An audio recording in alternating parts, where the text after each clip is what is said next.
Bienvenue sur ce troisième épisode du Cut, le Cut, la chronique cinéma review qui vous fait une analyse critique et technique du film à chaud directement après sa projection. C'est parti, on a vu le film et on y va. Comment ça va mec? Ça va et toi? T'es chaud bouillant? Je suis chaud bouillant. Qu'est-ce qu'on regarde ce soir? Ce soir on regarde Bad Boy Baby, un film de Rolf De Heer, film Australien. Tout à fait. Tiens, l'Australie ça te dit des choses toi? Ouais, j'ai passé une petite année en Australie, Ouais, tranquille. une petite année, genre Rolf De Heer ça te dit rien du coup? Non, absolument pas. Ok, Pas connu au bataillon pour ma part. d'accord. C'est peut-être un sacrilège, Ok. c'est peut-être une damnation. Je connais pas Rolf De Heer non plus, donc ok. Bah, je Ok. connais aussi. Film de 1993, sorti en 1993, Avec une sélection à la Mostra de Venise, prix du jury. et c'est pas rien. C'est pas rien. Ouais. C'est pas rien. Tu nous fais un petit synopsis du film? Petit synopsis avec la connaissance que j'ai actuellement. En gros, on fait face à un personnage de 32 ans, je crois, donc Bubby, qui vit avec sa mère et qui ne connaît pas le monde extérieur parce que sa mère l'a confiné pendant 30 ans de sa vie avec elle. Apparemment, ils ont une relation très exclusive, elle l'empêche de sortir. Et Je crois qu'elle lui fait croire qu'il y a une espèce de Ouais. poison ouais, dehors. c'est ça, tout à fait. Je crois qu'il y a Qu'il un ne puisse un pas bail comme sortir. ça, Ouais. Ouais. Et le but du film, en fait, c'est clairement de montrer comment Bubby va découvrir le monde extérieur avec sa vision à lui et avec les conséquences du coup de son confinement pendant 30 ans. Tout à fait. Confinement, du coup, je trouve qu'on est plutôt dans la bonne période pour en parler. C'est le thème. Ouais, carrément. On va tous être des Bubby à la fin. Pour ce qui est du rôle principal de Bubby, un personnage très simplé, donné à Nicholas Hope, Ouais. inconnu au bataillon. Je ne le connais pas. Moi non Donc, plus. je ne sais pas qui c'est. Apparemment, il a été repéré dans un court métrage. Ouais, dans un court-métrage assez bizarre, j'ai pas le nom, mais c'était l'histoire d'un serial killer qui peut pas s'empêcher de violer et de tuer les femmes qui croisent son chemin. À tout moment, le pitch m'intéresse quand même. Ouais, Ça a l'air assez expérimental. T'es chaud? bah je suis carrément chaud, Moi, je pense qu'on est prêt pour un petite séance, la petite projection. carrément chaud. Donc on Allez. vous balance des images et puis on se dit à dans 1h49. 1h49. À toutes? À toutes. Je le garde ça. Finalement. Don't move. Jesus can see everything. Can't come outside. There's no gas mask.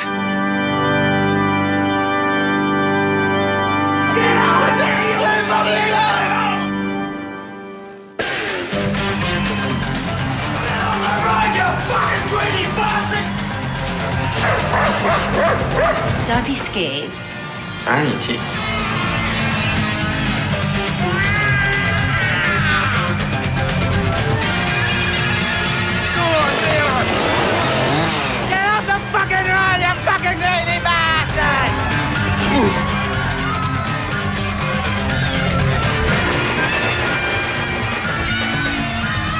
It is the duty of all human beings to think God out of existence.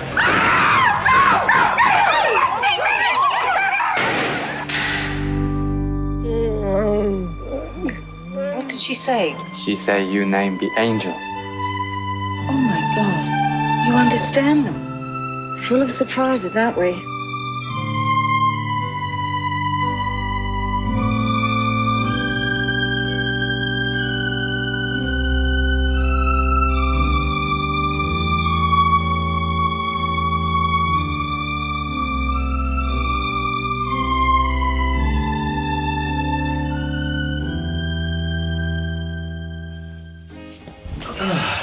Alors?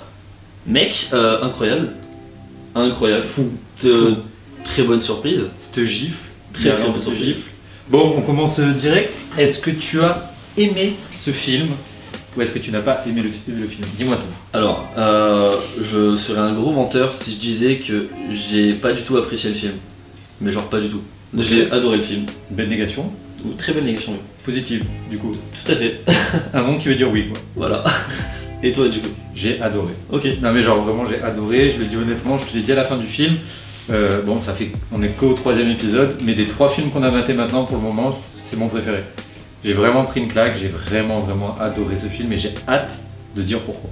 On est mieux que sur du Tokyo Tribe du coup. Ah, on est tellement On est mieux que du Tokyo genre Tribe. vraiment on est genre hyper mieux que sur du Tokyo Tribe. Ton ressenti de manière générale sur. Mon T'as ressenti. aimé, mais pourquoi est-ce que tu as aimé justement? Alors j'ai ressenti, enfin j'ai aimé principalement parce que bah, ça fait partie de ces films où à la fin vraiment je me dis bah c'est ça le cinéma et j'aime le cinéma pour ce que je viens de voir, vraiment. Donc du coup, pour moi, en termes d'analyse critique, ce que j'ai adoré dans ce film, c'est de prendre un sujet qui paraît quand même assez évident, donc c'est-à-dire l'enfance, la fin de l'enfance, le passage à l'âge adulte, de le matérialiser avec un adulte. Donc nous, quand on voit le film, on est déjà adulte, donc on s'identifie entre guillemets au personnage, et de prendre un personnage dit simplé, un petit peu simplé, mais avec la même force. On fait écho un petit peu à Forrest Gump, c'est-à-dire que simplé, mais qui va réaliser des choses incroyables. Et je trouve que c'est un peu, quand on te balance dans la vie, tu reproduis un peu ce que tes parents ils font, ou tu reproduis un peu socialement ce que la société te renvoie, et tu te dis, ah bah il faut que je fasse des études, il faut que j'ai mon bac, il faut que j'ai un travail. Et je trouve que ça, c'est mis en scène par ce côté où Bubby, comme il connaît pas la vie, il reproduit simplement ce qu'on lui montre. Ce qui est intéressant avec ce que Rémi vient de dire, c'est que Bubby au début il est très dans le mimétisme, il est très dans le... S'il a du mal à communiquer, c'est justement parce qu'il retient des phrases qu'il a entendues et les répète. Au final, ça crée une discussion qui n'a aucun sens. Ouais.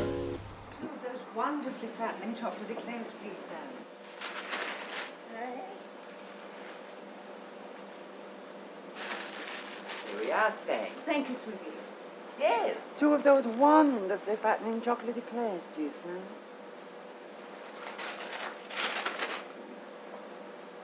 $2, thanks. Thank you, sweetie.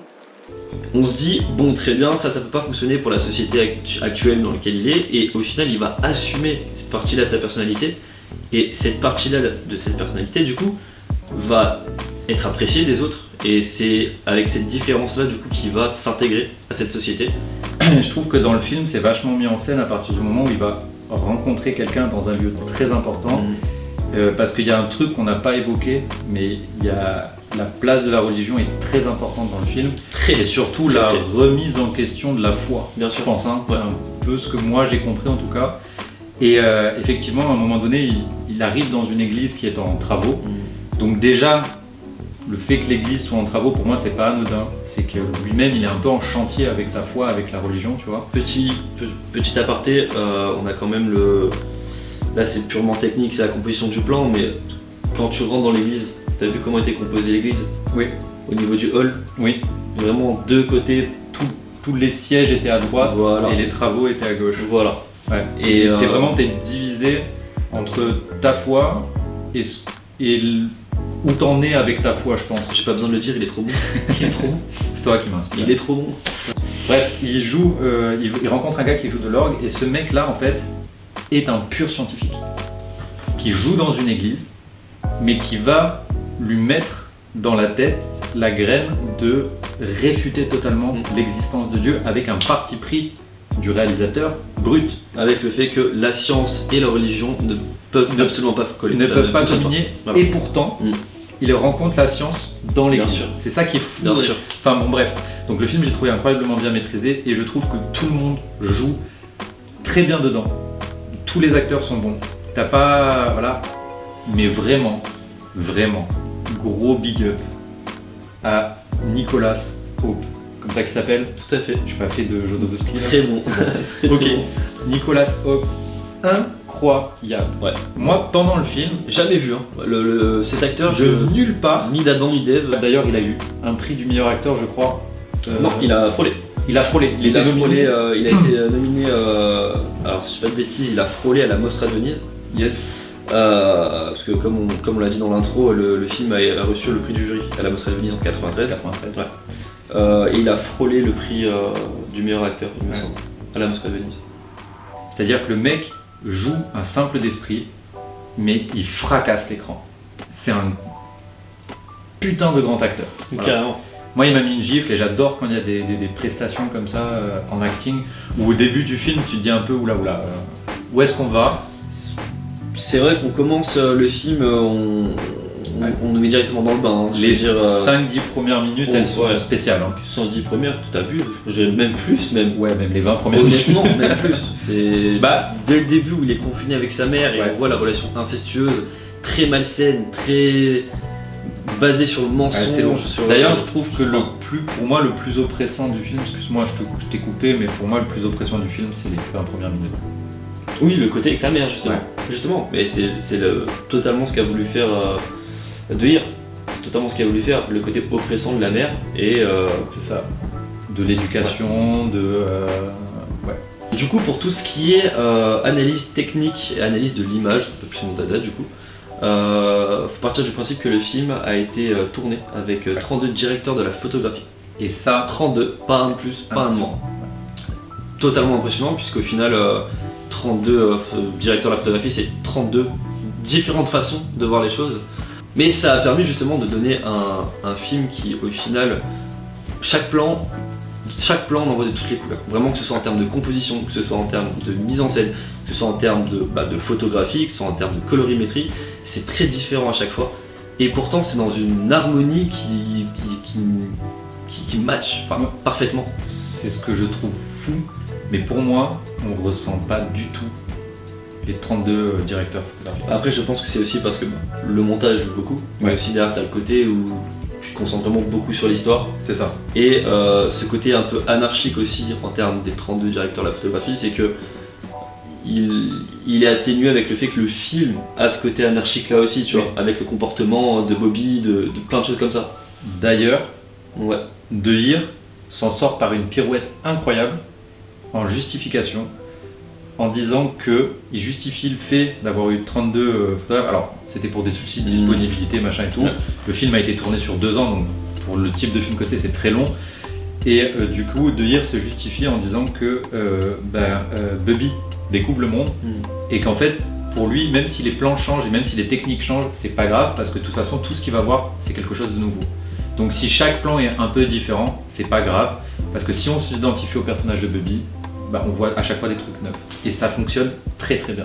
Donc pour le coup, en termes de technique, d'image et de montage, on est sur un film qui est extrêmement bien maîtrisé, Ouais. et c'était un pari extrêmement risqué quand on voit qu'il y avait 32 directeurs de la photographie et que les 32 directeurs de la photographie n'étaient pas du tout concertés. Franchement, C'est incroyable. on peut dire qu'il a des coronets, le mec. Ah ouais, C'est- non, franchement là il pèse. Alors je comprends maintenant, on a vu un petit peu dans les fun facts, on en a parlé dans l'intro, mais que apparemment Quentin Tarantino lui-même donc avait validé le film et je comprends pourquoi. Bon, après là, en termes de technique, oui, mais après Oui, il y a oui, toute oui. l'histoire derrière aussi. Évidemment, C'est mais très en termes de tarantinesque, technique, quoi. vu ce qu'on sait de Tarantino, de ce qu'il aime du cinéma et tout, et de pourquoi nous-mêmes on aime les films de Tarantino, je comprends pourquoi il a validé le film complètement quoi. Pour passer à autre chose, je pense qu'il est temps de parler de la partie principale de ce projet, de ce film, la bande sonore, La musique. l'ambiance sonore, L'ambiance absolument tout. J'ai trouvé la bande son incroyable et la musique incroyable et dès le départ du film ça nous a interpellés, ça t'a interpellé parce que tu m'as tout de suite dit fais-moi penser mec à timer le moment où la musique arrive dans le film. Et elle arrive très tard. Et elle arrive très très tard. Elle arrive au bout de 35 minutes de Du film. coup, J'ai retenu le d'accord, time. J'ai retenu le time, on a fait pause au moment où on a entendu la musique de la vraie et c'était au bout de 35 minutes de film. Donc sur D'ailleurs, un est-ce que film, tu te souviens de comment arrive la musique? Parce qu'à un moment donné, on s'est questionné sur est-ce qu'il y avait vraiment non, une ouais, musique. et c'était pas la musique et oui je me souviens très bien de comment arrive la musique. Il sort enfin de chez lui et là il manque de se faire renverser par une voiture. Il arrive dans une rue déserte. Il y a une voiture qui déboule de nulle part, une voiture rouge avec 2 mecs qui sont sur les fenêtres en mode grosse fête de voiture, bref. Et genre on le klaxonne, la musique elle est à balle dans la voiture. Et ils lui disent ouais dégage, on va te renverser, un truc comme ça. Et genre il se prend la musique pleine face quoi, avec beaucoup de violence. Et à partir de là, la musique est réellement associée à la découverte de la vie. En soi, c'est vrai que ça, c'est quelque chose qu'on s'était dit dès le début, c'est que la musique, c'était le côté très réconfortant du film, le côté très où Bubby, dès qu'il y a de la musique, il n'y a pas de souci, tout va très bien.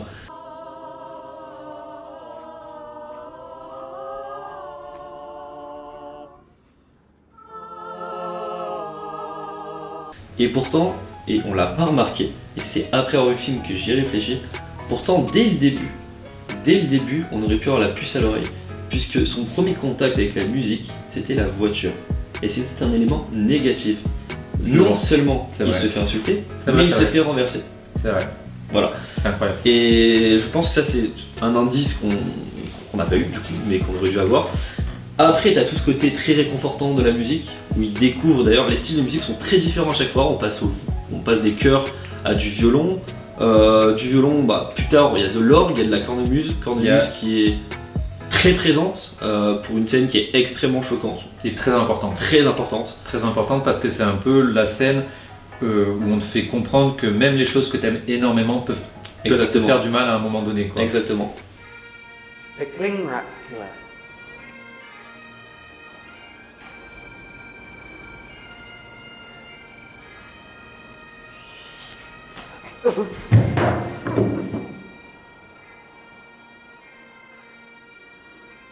Et il y avait du chant simple aussi. Oui, il y avait du chant simple. Quand il couche avec la fille et qu'elle chante sa chanson préférée c'est pour Jésus. C'est vrai, exactement. Donc tout ce qui a trait à la musique a une place incroyablement importante. Et c'est fou parce qu'il découvre la musique avec énormément de violence.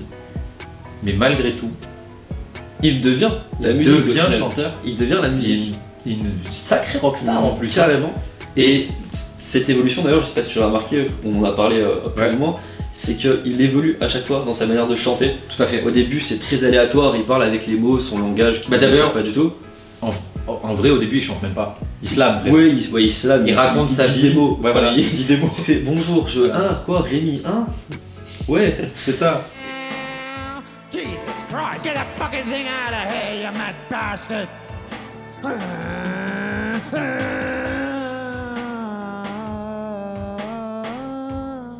Et à la fin, il chante pour le coup, et il y a un rythme, il y a quelque chose qui est donné, et il devient vraiment bon. Il devient bon, vraiment, c'est très stylé. Moi j'étais ambiancé. Je vais aller écouter son album juste après, sur Deezer. On n'a pas le nom du groupe, c'est dommage. Ouais, très con, très con. Quelque chose qui peut être intéressant, c'est que je vais plutôt te questionner sur qu'est-ce que tu penses de l'utilisation de l'orgue. Il faut savoir qu'il y a vraiment énormément de styles de musique, comme j'ai dit juste avant, mais je trouve que l'orgue, c'est mon avis, mais je trouve que l'orgue est l'instrument le plus utilisé dans ce film-là. Je trouve qu'on l'entend très souvent, plusieurs fois, et à des scènes assez clés du film. Qu'est-ce que toi tu en penses de cette tu veux que je te dise très honnêtement, je me suis focus sur la musique, mais j'ai pas autant entendu l'orgue que ça. Pour moi, l'orgue, il a sa place la plus importante, effectivement, c'est la rencontre avec le scientifique et c'est la remise en question. Justement. Et, du coup, pour moi, l'orgue, il réveille des choses profondes. Justement. L'orgue apparaît au moment où justement il se remet en question, au moment où il insulte Dieu aussi, vis-à-vis de la discussion qu'il a avec le scientifique. Son premier contact avec le scientifique, c'était l'orgue. Du moins, au moment où on lui dit qu'il peut. Ou bien sûr, voilà, tu vois. Ce que je veux dire, c'est que dès qu'il a une remise en question et un moment assez négatif vis-à-vis de la spiritualité, vis-à-vis de la croyance ou quoi, l'orgue fait son apparition. Ce qui est totalement contradictoire avec le fait que l'orgue, c'est un instrument qu'on connaît étant dans les églises, dans les cathédrales, quelque chose de très religieux. Et je trouve que l'utilisation de l'orgue c'est très très bien réfléchi parce que, je sais pas toi, mais l'orgue, c'est très très beau à écouter, mais c'est un côté extrêmement ténébreux, extrêmement inquiétant. Clairement. Voilà. Et cette utilisation dans les moments sombres. La musique de Davy Jones quand même. C'est vrai. Ne l'oublions pas. Tout à fait, vraiment. Il y a une grosse déclaration d'amour à la musique, et il y a une grosse place de la musique carrément très très puissante. Du coup, tu me fais une belle conclusion? Belle conclusion, ouais, c'est un beau mot. Le film fait part d'une prouesse technique qui est juste incroyable. On en a parlé tout au long de l'analyse, je pense que vous l'avez bien compris. Mais une prouesse technique qui nous montre que on peut raconter des choses merveilleuses dans une anarchie totale qui crée une harmonie. C'est pour ça que c'est très très très contradictoire. Non, je suis content de voir des films comme ça avec toi, je suis content de découvrir des surprises comme ça. Et content de partager ça. Ouais, allez le voir. Foncez. Moi je pense que pour conclure, je vais vraiment dire que à aujourd'hui, pour le 3e épisode, c'est le film que j'ai préféré des 3 qu'on a maté, même si La Montagne Sacrée c'était vraiment déjà du haut level. Bad Boy Baby, c'est plus, on est plus dans les années 90, on est plus sur un film qui est extrêmement maîtrisé de A à Z. Et pour moi, j'ai pris une gifle, et pour ce que j'aime du cinéma, c'est un sans faute. Voilà, j'ai trouvé. Et pourtant, vraiment, les 10 premières minutes du film, je me suis un peu demandé qu'est-ce que je foutais là. Et j'ai vraiment, tout au long du film, j'ai pris surprise sur surprise, et j'ai adoré ce film. Foncez voir ce film. Si vous voulez voir un peu ce que c'est que le cinéma, foncez voir. Pour moi, évidemment, foncez voir ce film. On espère que ça vous aura plu. Que vous avez du coup envie de voir le film. Et surtout, vous descendez dans les commentaires et vous venez nous en parler. Allez voir le film et revenez nous en parler. Nous, on a envie de débattre avec vous, on a envie de débattre. Si vous avez déjà vu le film, faites-nous part de votre propre analyse, de votre propre ressenti. Nous, on a envie de débattre avec les cinéphiles, on a envie de gonfler toute cette culture Cinéphiles cinéma. et non cinéphiles, Et tout le monde, les amateurs aussi. Amateurs, nous Bien on est hyper amateurs. Hein. Bien sûr. Franchement, là, il y a des vrais cinéphiles, ils nous regardent, ils explosent de rire. Mais je m'en fous. Je les aime, on s'aime, tout le monde s'aime. Venez, Il est temps de clapper avec le il est temps de clapper, qui va popper. Il pop. 1, 2, 3.